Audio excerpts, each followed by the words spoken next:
تو آج ہم بات کر رہے ہیں جوش کافمین کی کتاب پرسنل MBA کے کچھ خاص حصوں پر۔ فوکس ہے کامیاب کاروبار پر، یعنی یہ سمجھنا کہ آخر وہ کیا چیز ہے جو ایک آئیڈیا کو ایک چلتے پھرتے منافع بخش بزنس میں بدل دیتی ہے۔ بالکل، اور آج ہم صرف تھیوری نہیں دیکھیں گے بلکہ وہ عملی اصول سمجھیں گے جن پر ہر کامیاب کاروبار کھڑا ہوتا ہے، چاہے وہ نیا ہو، پرانا ہو، چھوٹا ہو یا بڑا۔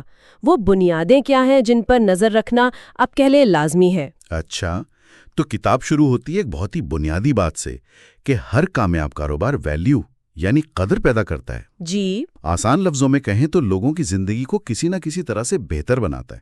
لیکن مجھے جو بات دلچسپ لگی وہ یہ کہ صرف ایک اچھی چیز بنا لینا وہ کافی نہیں ہے۔ درست کہا آپ نے، بالکل کافی نہیں۔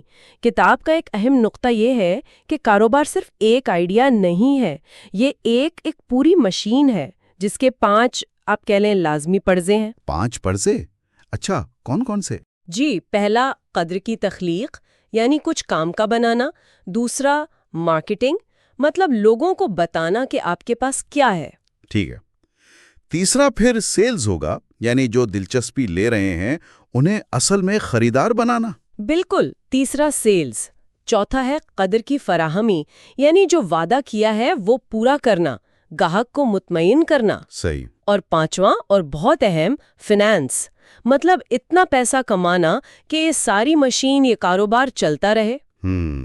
اور خاص بات یہ ہے کہ اگر ان میں سے ایک بھی پرزہ آپ کہہ لیں کمزور ہے یا ہے ہی نہیں تو گاڑی رک جائے گی۔ بالکل، تو وہ کاروبار نہیں رہتا۔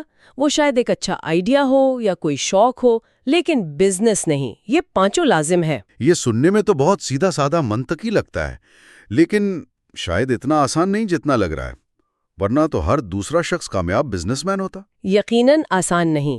یہیں پر کتاب کا ایک اور بہت بہت اہم اصول آتا ہے۔ مصنف اسے کہتے ہیں مارکیٹ کا آئرن قانون، iron law of the market. Iron قانون؟ یہ کیا چیز ہے؟ یعنی اس کا مطلب بہت صاف ہے۔ اگر لوگوں کا ایک ٹھیک ٹھاک بڑا گروپ، ایک سائزبل گروپ آپ کی بنائی ہوئی چیز کو سچ میں نہیں چاہتا، تو پھر آپ کی ٹیم کتنی ہی اچھی کیوں نہ ہو، آپ کا پروڈکٹ کتنا ہی شاندار کیوں نہ ہو، پیسہ کتنا ہی لگا دیں، وہ ناکام ہو جائے گا۔ یعنی مارکیٹ کی ڈیمانڈ وہ سب سے اوپر ہے؟ وہ بادشاہ ہے، مارکیٹ کی طلب سب سے اہم ہے۔ مجھے فوراً وہ سیگوے کی مثال یاد آ گئی۔ ٹیکنالوجی تو کمال تھی، ہے نا؟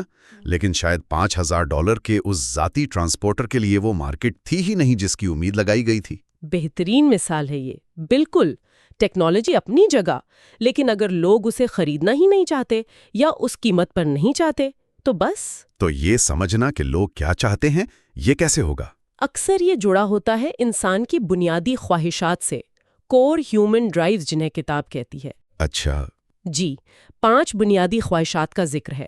کچھ حاصل کرنے کی خواہش یعنی ایکوائر، تعلق بنانے کی بانڈ، کچھ نیا سیکھنے کی لرن، اپنا یا اپنے پیاروں کا دفاع کرنے کی ڈیفینڈ، اور بس اچھا محسوس کرنے کی فیل۔ کامیاب کاروبار اکثر ان میں سے ایک یا ایک سے زیادہ خواہشات کو پورا کر رہے ہوتے ہیں۔ ٹھیک ہے، تو اگر مارکیٹ اتنی اہم ہے اور یہ خواہشات سمجھنا ضروری ہے، تو پھر کیسے پتہ لگائیں کہ لوگ واقعی ہماری چیز چاہیں گے، خاص طور پر اس سے پہلے کہ ہم اپنا سارا وقت اور پیسہ لگا دیں؟ صرف اندازے سے تو کام نہیں چلے گا نا؟ بالکل نہیں۔ یہ بہت اہم سوال ہے اور اس کا جواب ہے اپنے مفروضوں کی جانچ کرنا، ٹیسٹنگ ازمپشنز۔ مفروض ہے؟ ازمپشنز؟ جی، کوئی بھی بڑا قدم اٹھانے سے پہلے، جیسے کہ بہت سارا پیسہ لگانا یا نوکری چھوڑ دینا، آپ کو اپنے انتہائی اہم مفروضے یعنی کریٹیکلی امپورٹنٹ ازمپشنز یا CIAs ان کو پہچاننا ہوگا۔ اچھا، CIA یعنی وہ باتیں جن کا سچ ہونا ہمارے بزنس کی کامیابی کے لیے بالکل لازمی ہے۔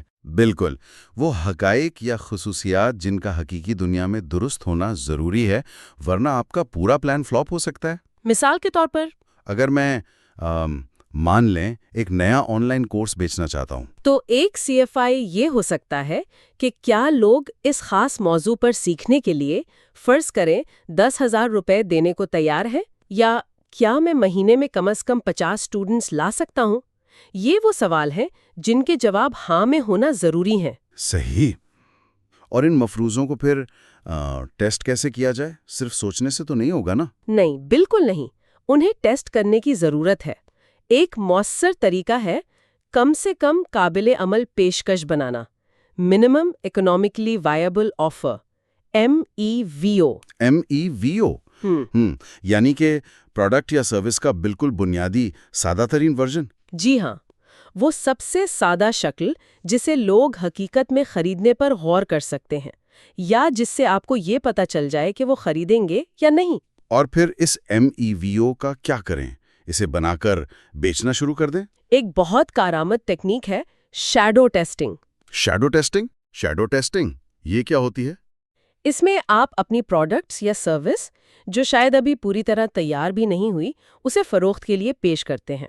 ہاں، مطلب چیز بنی نہیں اور بیچنا شروع کر دیں؟ نہیں، دھوکہ نہیں دینا۔ آپ واضح طور پر بتاتے ہیں کہ یہ پری آرڈر ہے یا ابھی بن رہی ہے، یا یہ ایک پائلٹ پروگرام ہے۔ مقصد یہ دیکھنا ہے کہ کیا لوگ واقعی اپنی جیب سے پیسے نکالنے کو تیار ہیں یا نہیں، صرف ہاں یہ اچھا آئیڈیا ہے کہنے سے آگے بڑھ کر۔ اچھا، تو یہ تو زبردست طریقہ ہے۔ جیسے فٹ بٹ نے کیا تھا، شاید انہوں نے ڈیوائس بننے سے پہلے پری آرڈر لینے شروع کر دیے تھے۔ بالکل وہی، انہوں نے پہلے ویب سائٹ بنائی، بتایا کہ ڈیوائس کیا کرے گی، اور پری آرڈر لے لیے۔ اس سے انہیں اندازہ ہو گیا کہ ڈیمانڈ ہے بھی یا نہیں، اور ان کا ایک اہم مفروضہ ٹیسٹ ہو گیا۔ واہ، یعنی پوری فیکٹری لگانے یا ٹیم ہائر کرنے سے پہلے ہی آپ یہ جان سکتے ہیں کہ پانی کتنا گہرا ہے۔ اس سے تو بہت وقت، پیسہ اور دل ٹوٹنے سے بچ سکتا ہے۔ یقیناً، یہ جلدی سیکھنے اور کم خرچ میں سیکھنے کا طریقہ ہے۔ آپ کو یہ پتہ چل جاتا ہے کہ آیا آپ کا آئیڈیا صرف آپ کے دماغ میں اچھا ہے یا اصل مارکیٹ میں بھی اس کی جگہ ہے۔ تو آج کی ساری بات چیت کا اگر خلاصہ کریں، کامیاب کاروبار صرف ایک اچھے آئیڈیا یا بہت ساری محنت کا نام نہیں ہے۔ بالکل نہیں، ان کی بنیاد ہے قدر پیدا کرنا، مارکیٹ کی اصل ڈیمانڈ کو سمجھنا، جسے آپ نے آہنی قانون کہا۔ جی، پھر کاروبار کے وہ پانچوں پہیے، ویلیو، مارکیٹنگ، سیلز، ڈیلیوری اور فائنانس، ان سب کو ٹھیک سے چلانا۔ لازمی طور پر۔ اور شاید سب سے اہم بات جو ہم نے آخر میں سیکھی، کہ اپنے بڑے بڑے مفروضوں کو، اپنے CIAs کو جلد سے جلد اصلی گاہکوں کے ساتھ ٹیسٹ کرنا۔ بالکل، اندازے لگانے کے بجائے پوچھنا اور دیکھنا کہ کیا لوگ واقعی آپ کی چیز چاہتے ہیں اور اس کے لیے قیمت ادا کرنے کو تیار ہیں۔ بہترین۔ اور آخر میں سامعین کے لیے ایک سوال چھوڑ جاتے ہیں سوچنے کے لیے۔ اگر آپ کسی نئے آئیڈیا یا پروجیکٹ پر کام کر رہے ہیں یا کرنے کا سوچ رہے ہیں، تو وہ کون سا ایک سب سے اہم مفروضہ ہے؟ وہ ایک CIA جس پر آپ کی ساری کامیابی ٹکی ہوئی ہے، اور آپ اسے آج ہی کم خرچ میں کیسے ٹیسٹ کر سکتے ہیں؟